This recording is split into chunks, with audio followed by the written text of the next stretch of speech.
Welcome to the Attack the Paint show. My name is Ravneet Singh.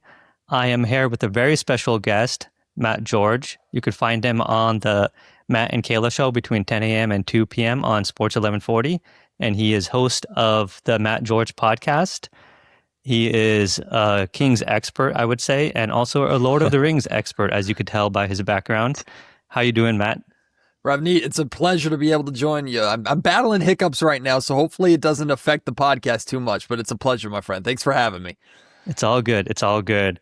Are you feeling nervous about the draft at all, or you feel pretty confident right now?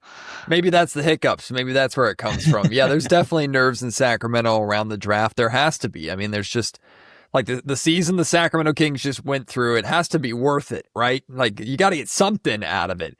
We did get Maxime Reynaud getting all rookie second team, so that's something. But the Kings are hoping for a little bit more on the back end from this draft. I think this is a massive draft for the future of this organization. So yeah, there are definitely nerves, but I'm excited too.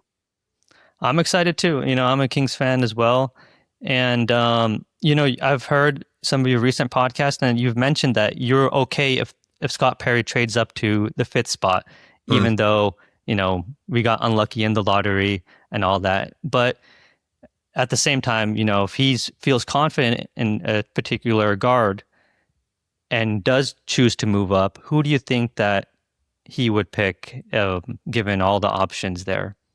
I mean, it sounds like that scenario would be Darius Acuff Jr., who we know has been widely connected to the Kings throughout this process, but I personally don't feel the Kings are going to do this. I think more than likely they're just going to end up doing what we call sticking and picking at 7. Just stay where they're at, and whoever falls to them, they will end up picking.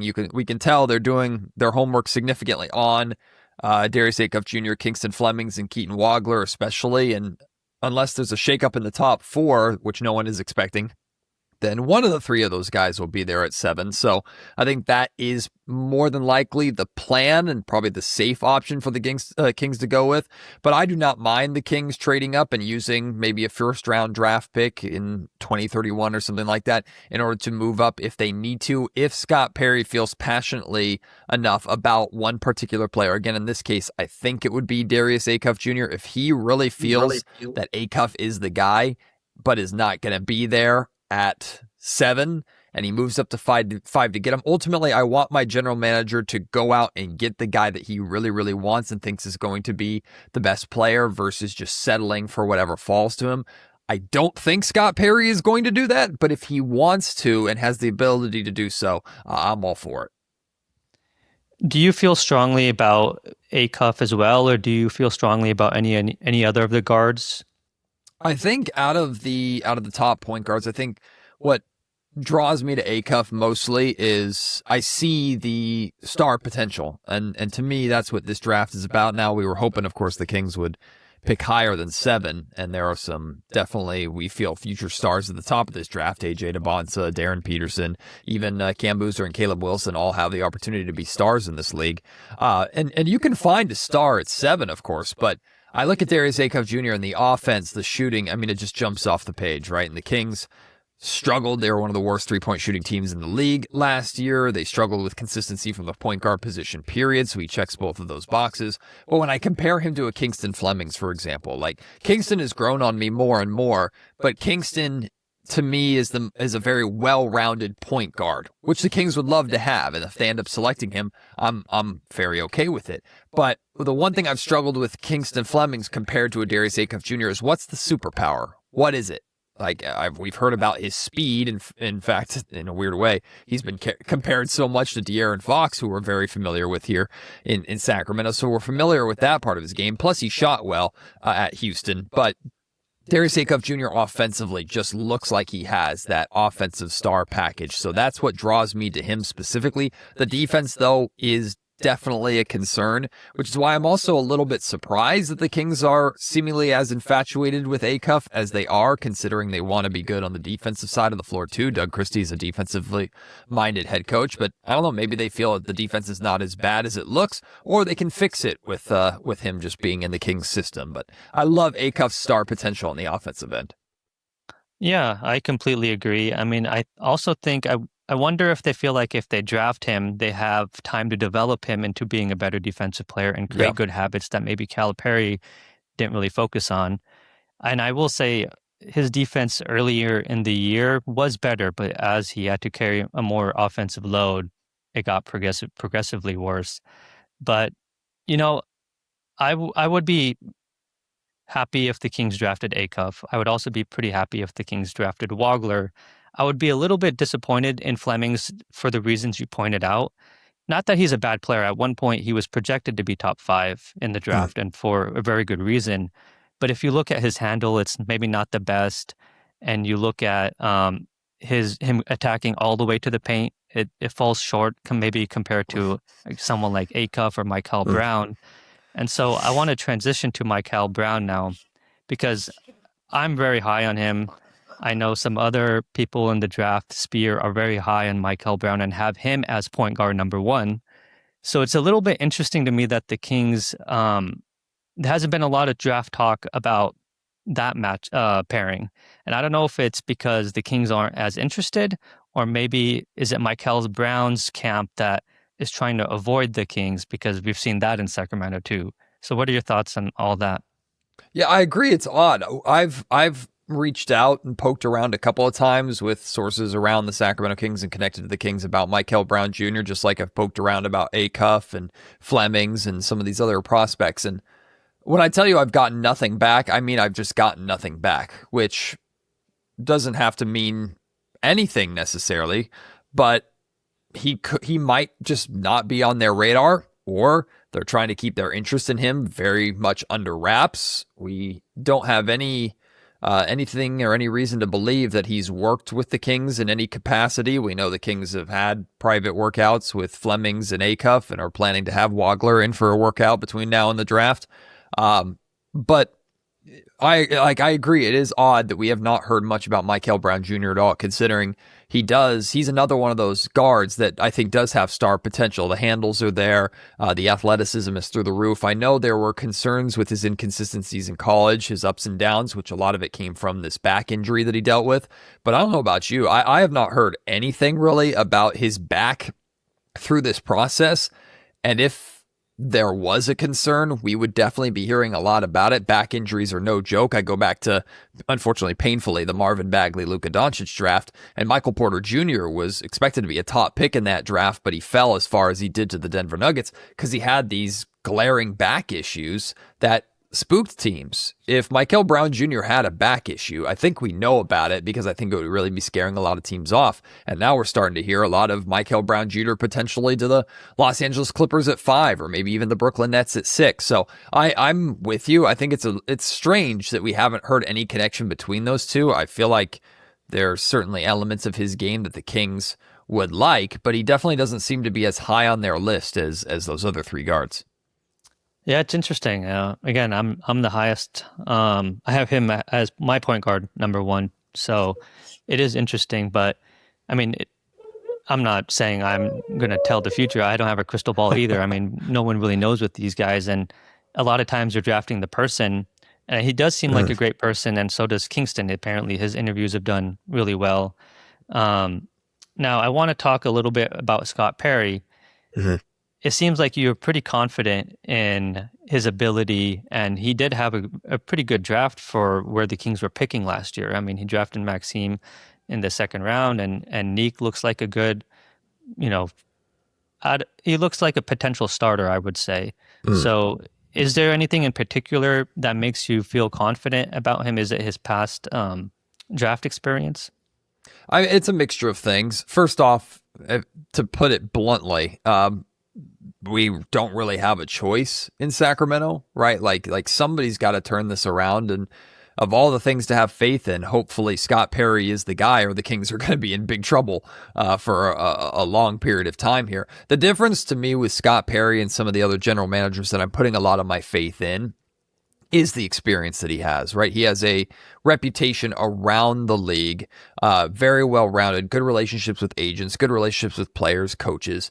And he's been there and he's done that. And I mean, he's done this job in New York City of all places with the Knicks. He's bounced around the league, been involved in many drafts. He was involved in the draft of De'Aaron Fox here in Sacramento when he was essentially the lead assistant general manager to Vlade Divac. I think he was only in that position for 4 months before he took the Knicks job. And when he took the Knicks job, the first thing he had to deal with was trading Carmelo Anthony and figuring that out. So he's dealt with a lot.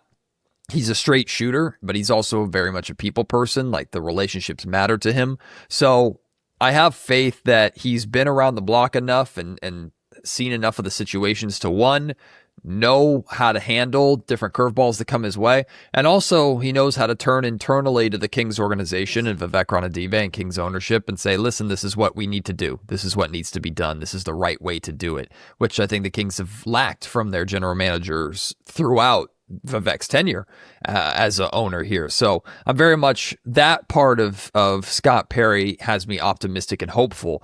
If you look at Scott's draft history, he's not been the most impressive of drafters. It's probably his best draft picks in the history with the Knicks were R.J. Barrett and Mitchell Robinson, who he found in the second round, and Mitchell Robinson just helped the Knicks win a title.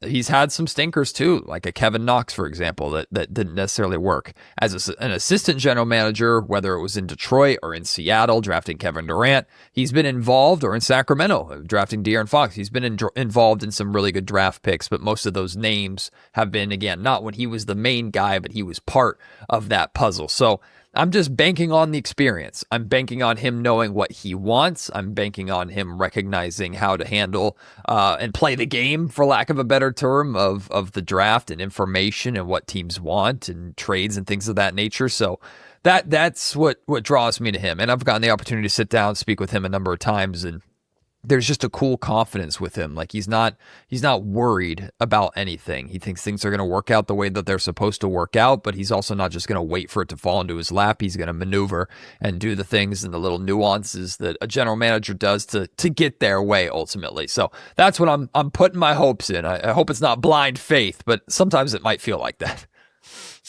I think we have to, like you said, we have to have faith in whoever is leading the ship.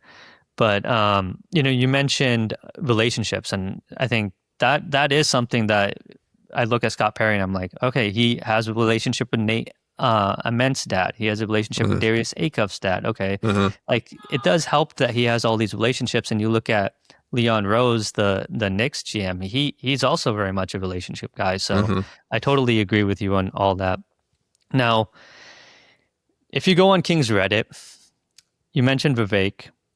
He is very much, let's put it politely, and just Kings fans are not very happy with the work that he's done. And the Kings fans are looking to blame someone, and they look at, okay, well, the ownership is the problem. They've been there for such a long period of time.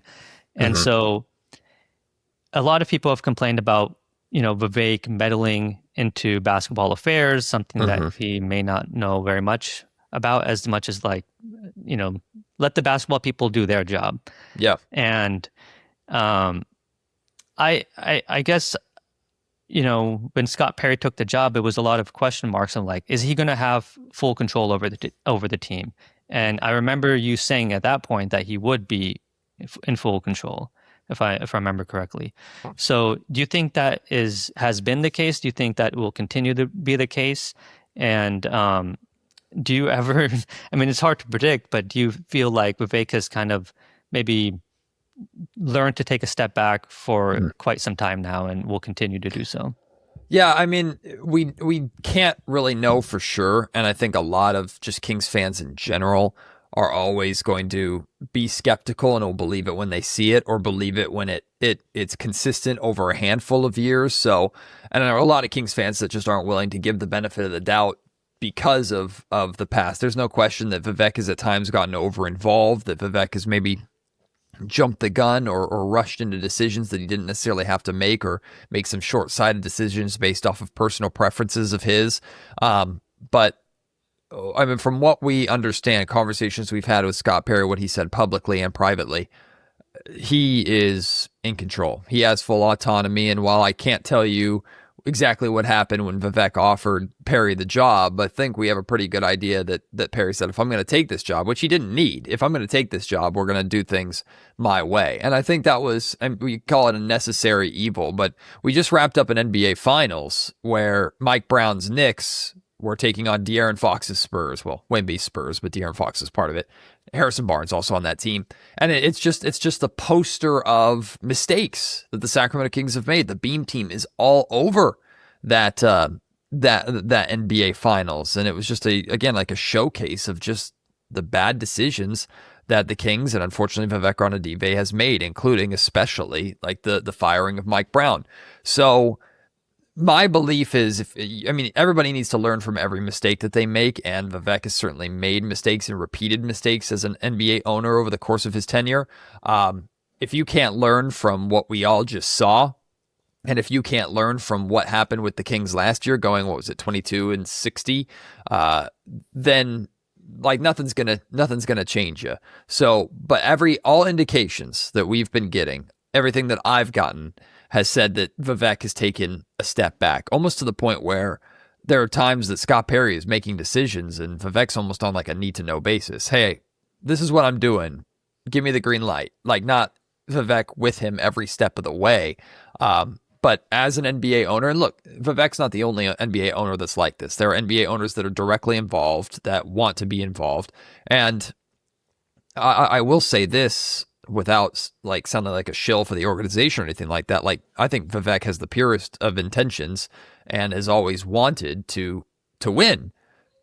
But there has been a struggle of empowering the right people to make basketball decisions and letting them make those decisions and getting out of the way and staying out of the way, even when things aren't necessarily going great, not wanting to get over involved. We saw a lack of involvement from Vivek and Kings ownership during that Beam Team 1 year. And then when you went to Beam Team 2, because everybody was so hungry to continue to get back to the playoffs and build upon that season, you started to see more involvement again, and things kind of fell apart and got rocky, right? So my hope and my belief of what's happened is that Scott Perry is here. He knows, and he's informed Vivek, hey, it's going to take a couple years to kind of clean up this mess that I inherited. Stick with me. Trust me. Let me execute this plan. It might get worse before it gets better. Let me see it through. Let me get to the end of this. Don't cut it off halfway through and then just restart again with another general manager who now has to clean up my mess, right? That's what I believe is happening. But I understand any Sacramento Kings fan who, again, is skeptical based off of the past and is in kind of a, yeah, I'll believe it when I see it type thing. Well, I hope some of those Kings fans on Reddit could listen to what you just said and maybe feel a little bit better about it. No, they don't like me over there. They don't? They ain't listening to me over there. Well, that makes me feel better, at the very least. Yeah. Now, what I do feel what doesn't make me feel good is the new lottery odds, because we we haven't had very good luck anyways, but it seems like whatever good luck we did have might be actually worse going forward with the new lottery odds. I mean, it looks, I don't know if you've played with those simulators, but if you've played with them enough, you could see that it's very much random, Yes. the new lottery odds. So, I mean, the NBA is going to get what they want. Tanking will be tanking will be over, and they're going to say, oh, it's a huge success. And partly, you made it, you incentivized tanking completely, but also the coming drafts are weaker, and this draft was just particularly very strong. So that was another reason teams were tanking. But, you mentioned, I think, in a show earlier this week about players of values increasing, including Sabonis's, if I'm not mistaken. And so I personally think like even Levine's value has increased, possibly DeMar's. So do you, one, agree with that? And two, who is most likely to get traded, you would say, from this roster? Because Scott Perry cannot go in next year with most of the same roster that he has had. He might not have a choice. That's the problem, is because financially the Kings are just so strapped, and unfortunately these are these are contracts that he inherited that he's just quite simply not been able to get rid of yet. Now, 2 of them are expiring deals, and in DeMar's case, it's only partially guaranteed. He's only owed $10 million guaranteed of that $25 million contract. But once we get to January, the other $15 million is guaranteed. So there's kind of a timer on that. Scott Perry has said he does not want the Sacramento Kings to be a luxury tax team, which is what they're projected to be right now, which is crazy that a team as bad as the Kings, you might have to pay a luxury tax bill for. But again, that's a lot of the mess that he's inherited. Zach LaVine still hasn't made a decision about his player option, but almost all of us expect him to opt into a $49 million payday that the Kings didn't give him. The Bulls gave him that. The Kings were just foolish enough, I guess, to trade for it, and trade De'Aaron Fox for it. But I do agree to some extent that their value is, I don't know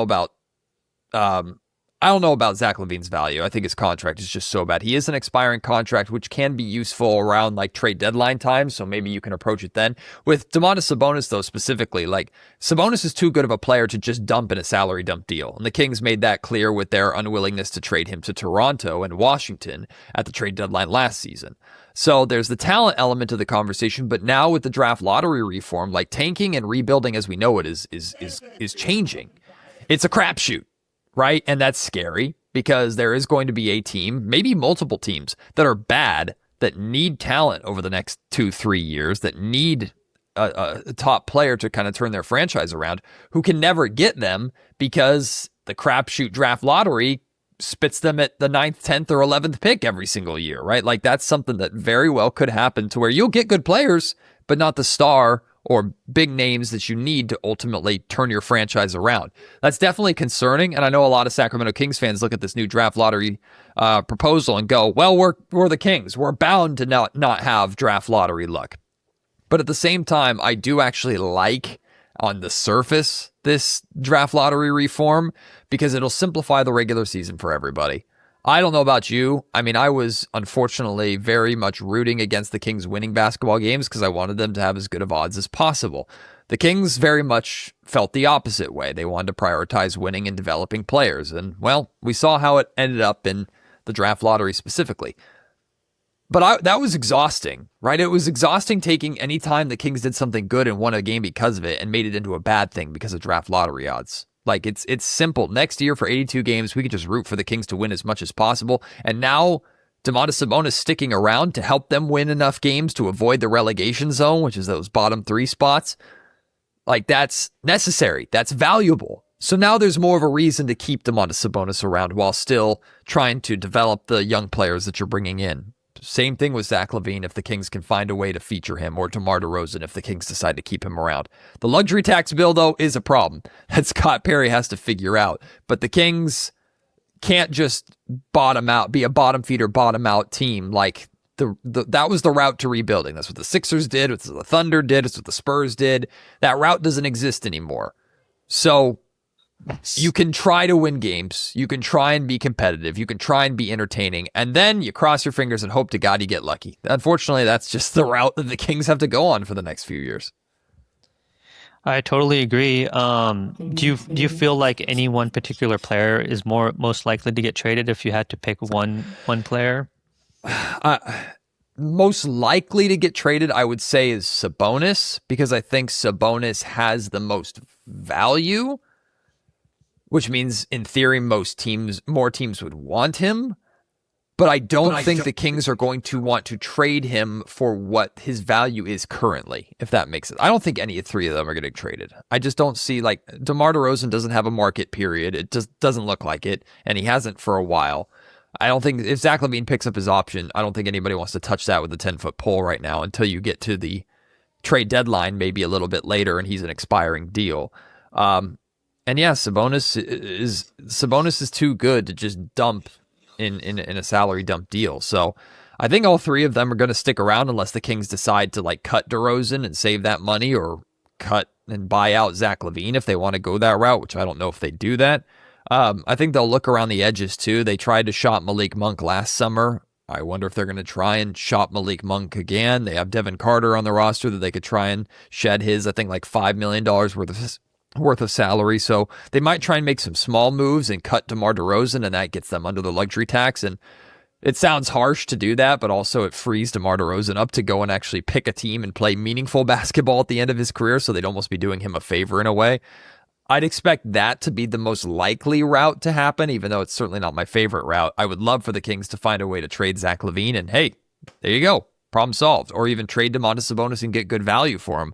I don't think it's going to happen. And unfortunately, last offseason was a very quiet offseason because teams were scared of the apron system. And while we're still all waiting to see what the hell Giannis Antetokounmpo does or what the Bucks decide to do with Giannis Antetokounmpo in that trade, other than that, I think there's a lot of people that expect another quiet summer because of the apron system again. So it's all that 2027 offseason. That's all. We all have our eyes on 2027 when the Kings books open up and some of that salary falls off the books.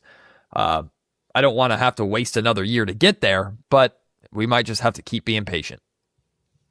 That makes a lot of sense. Everything you said makes a lot of sense there. And those are hard contracts to move. And I think you're right. I feel like if those players were to get traded, it would probably happen near the deadline when teams are like, okay, we need a spark off the bench. Maybe DeMar could be that type of spark off the bench for like a playoff team, you know. So I do completely agree with you there. Now, I want to end the podcast on your optimism pitch. But before that, I want to give, if it's okay with you, my pessimistic pitch to you. Go for it. Okay. So, I mean, I'm pretty sure a lot of Kings fans are maybe don't feel very optimistic right now. But the reason I feel pretty pessimistic about the team is we talked about the lottery odds system. Not really going to help the Kings, most likely, unless we get really lucky. And even if we do get lucky, the next few drafts are not very good. Number two, the contracts, we've talked about that as well. Those are hard contracts to move. And if we're getting assets back, it's likely not first round picks. Maybe you could convince a team to get a first round pick for Sabonis. But even with the Charlotte rumors, it didn't seem like they were willing to give their first round picks. So we don't have a lot of assets where we could get future picks in return, unless they were probably second round picks. And three, we do have young players. We do have Nick Clifford. We do have Max. We do have Dylan Cardwell. And those guys seem really good, but none of them seem like foundational pieces for the team. None of them seem like they have potential all-star in their future. The foundational piece will be whoever we draft at 7. And, you know, it's like we said, I mean, it's possible that the Kings go down the Kingston Fleming's route. And he, again, maybe I'm just a little bit down on him compared to consensus, but I see him more as a very serviceable starter. And there's nothing wrong with that. In a normal year, 7 would be great to find a player like that. But I don't know if I'm quite there with you on the Kings front office to make a great pick also. So those are kind of my reasons now. I would love to hear your counterpoints and optimistic pitch. Hey, it's hard to argue with a lot of what you said, and I think you speak for a lot of the Kings fan base and how they feel. You're speaking for a large part of me and how I felt, to be completely honest with you. I don't know if I can counter too many of the points that you said, other than I believe Scott Perry has a plan or an idea of how to make the most out of these 2 years that he just has to get through.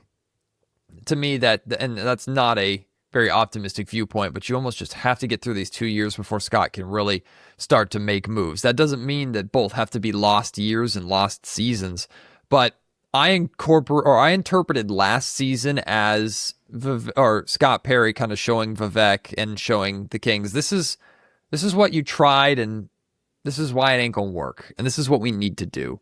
I look at, I'm hoping first and foremost that we never really got to see DeAndre Hunter and Keegan Murray together last season. They traded for DeAndre Hunter at the deadline, and he played a game and a half before getting his eye scratched, and Keegan Murray was in and out of the lineup with injuries. And I know there's kind of some pressure on Keegan to perform now because he's about to start the first year of his new contract that he signed right before the start of last season. So I'm hopeful that between the two of them, and unless the Kings draft Darius Acuff, they bring in a rookie that has potential on the defensive end, the continued development of Neat Clifford, Dylan Cardwell. Hopefully Maxime Renault can continue to develop as a rim protector. I'm hoping defensively you might see the Kings have a little more depth and versatility than they've had defensively before. Ultimately, what I'm hoping for, and I'm kind of simplifying this next season, instead of just waiting until the 2027 offseason and just sitting there twiddling our thumbs for the next 8 months or however long it is, I'm hoping that the Sacramento Kings will have a roster that on paper and in theory is conducive with who they say they want to be. Right? You remember last year during training camp, and we hear Doug Christie talking about picking up 94 feet and defense this and defense that. And we're looking at the roster and going, who the hell's going to play defense? This team doesn't play defense. So who's going to do it all? Keegan? Right? I want to go into a training camp and hear Doug Christie starts preaching about these things and look at the roster and go, okay, maybe they can do that.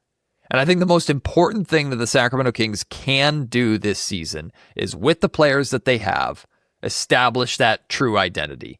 Like, it's not just words. It's not just the 6 pillars. It's not just the standard, as Doug Christie likes to say. Like, we can all clearly see on day one, this is who the Sacramento Kings are trying to be. Doesn't mean they're there and doesn't mean they're going to win. But between game 1 and game 82, we should know and have clear improvement, see clear improvement of who the Sacramento Kings are as a team. And hopefully, I believe, if they play to an identity, especially the identity that I believe they're trying to establish, I think they'll be competitive.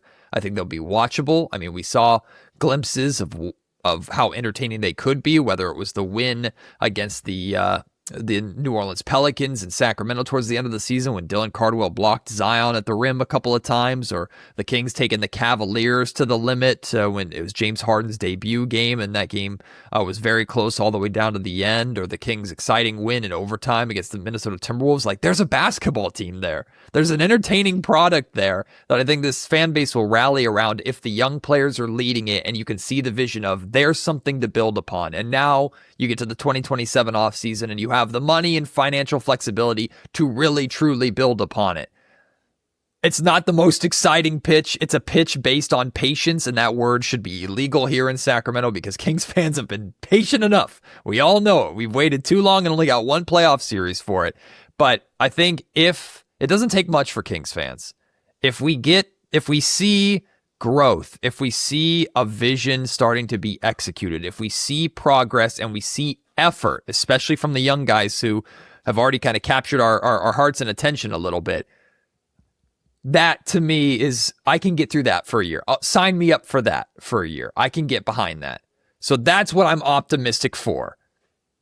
They could still be a 25-win team, right? So it could still be pretty stinky, but that's what I'm hoping for. And avoid the relegation zone. Don't be a relegation team right away. Yeah, I mean, I fear that we may be a relegation team, I but think they very well could be. They were the worst team in the NBA until other teams decided to start blatantly tanking. So yeah, there's a very good chance they could be. Yeah, and a lot will also depend on injuries, like you said. So if we could stay healthy, then maybe we could stay out of that zone. But yeah, I do agree with you. I mean, it is better to look at this team and just take it step by step, Yeah. And like you said, we have no other option but to be patient. I mean, that we're forced in that position. So it's not a bad pitch. And and I really appreciate you coming on, Matt. And, you do have a lot of Kings fans, even on Reddit, I will say. Well, before I let you go, any last words you'd like to tell the Kings fans, or, the floor is yours before I let you go. I appreciate that. Well, first off, Ravneet, thank you so much for having me. It was a pleasure. Thanks for reaching out, and I love being a part of this. So keep doing what you're doing. You're doing a great job. One thing that I love about what I get to do, I'm fortunate enough to be able to cover the team that I grew up watching and that I love and have an obsession for, sometimes unhealthy, obsession for in so many ways. And it's allowed me to connect with a lot of people, especially people that disagree with my outlook on things or how things are going. I would ultimately say this: we all want the same thing. We want this team to be good. We want to celebrate perennial playoff success. We want to celebrate a title. We want to have a parade through the streets of downtown Sacramento like what's happening in New York and what happened in New York today. So we're all united in that sense. How we get there, we're going to differ on that. But hopefully the Sacramento Kings will give us enough at the very least next season to come together in the Golden One Center, because I know as well as you do, Ravneet, no matter what happens this offseason and no matter how gloom we might feel about the Sacramento Kings, Game 1 or whichever night the home opener is, the Golden One Center is going to be packed. And when the Lakers are in town or the Warriors are in town or whatever, the Golden One Center is going to be packed, because Kings fans don't know any different. So we're all in this together, and hopefully this year can be more pleasantly surprising than painfully difficult, like last season was. So I do believe Scott Perry is going to bring this team in the right direction. I have no other choice but to hope for that. And I'm looking forward to enjoying Kings basketball a little bit more than I did last year. So I appreciate you, Ravneet, having me, and let's do this again. Yeah, definitely. And I remember you actually said when you were on the Locked On Network that it was maybe the worst King season in the last like 20, 25 years, if I'm not mistaken. And it can't get worse than that. That's all I'll say. It can't get worse than that. So, and we'll have a high draft pick, even if it's Kingston, even if it's Wagler. We'll look forward to watching them play. Right. So, again, I appreciate you coming on, Matt. And thanks everyone for watching. We'll talk to you next time. Bye.